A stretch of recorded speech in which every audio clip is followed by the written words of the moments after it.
বন্ধুরা সব তোমরা ভালো আছো? আমি ভালো আছি। চলো বাটা মাছের ঝোল করবো, পাতলা ঝোল করব।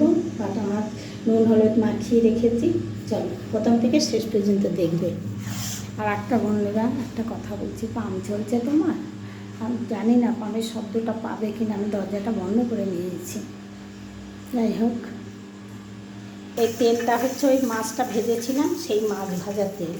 তো অনেকটা তেল, তো ওর মধ্যে তো আবার মাছই তো ভাজা হবে। এই যে দেখো,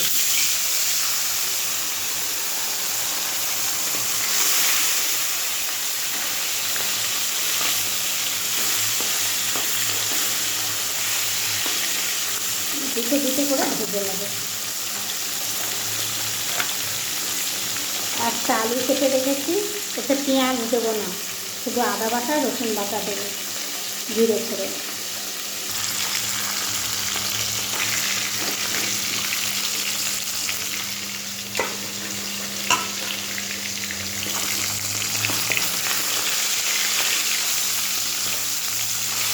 বড় বড় মাছ তো, এইটা করতে অসুবিধা হচ্ছে,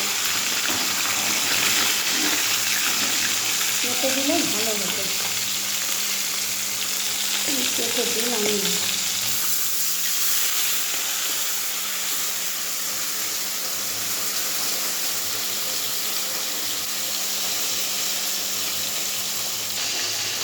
বন্ধুরা, সবাই রান্নাঘরে সবাই নাম ধরে বলে অমুক না রান্নাঘর থেকে, কিন্তু আমি কখন আমার রান্নাঘরের নাম ধরে বিশাল রান্নাঘর বলে আমি বলি।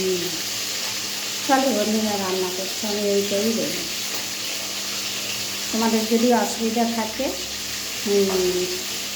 তবে কমেন্ট করে জানাবে যে না আপনার নাম ধরেই বলবেন, বলে তারপরে রান্না করতে দেখবেন। কেমন বন্ধুরা, আমি এই রান্নার মধ্যেই কিন্তু কথাটা তোমাদেরকে বলে দিলাম, তোমরা আবার কিছু মনে করো না।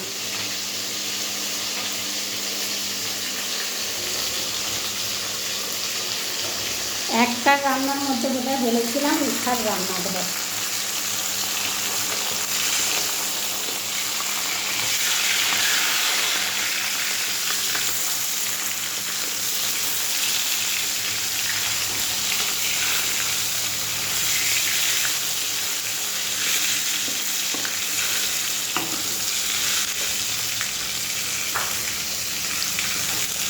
আমি একটা আলু কেটে রেখেছি,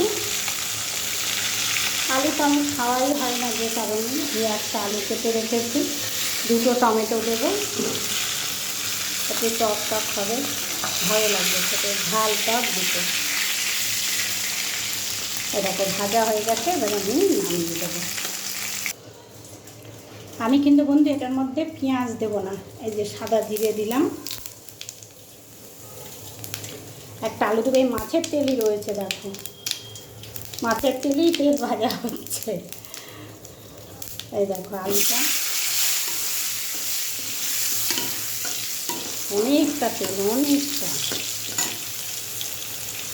এবার টমেটো কেটে দিয়ে দেবো।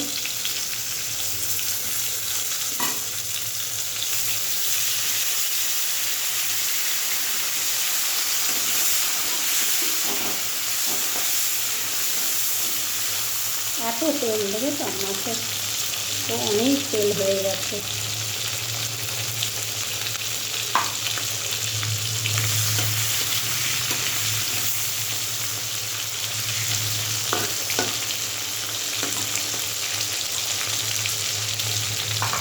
এবারে আদা রসুনের পেস্টটা দেবো। আদা রসুনের পেস্ট দিলাম, অল্পই দেবো, পাতলা ঝোল হবে।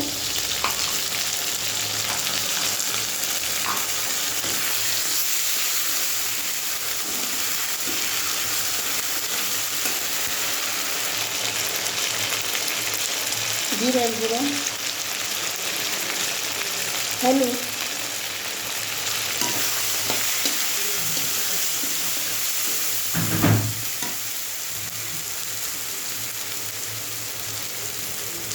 নুন আন্দাজ মতন,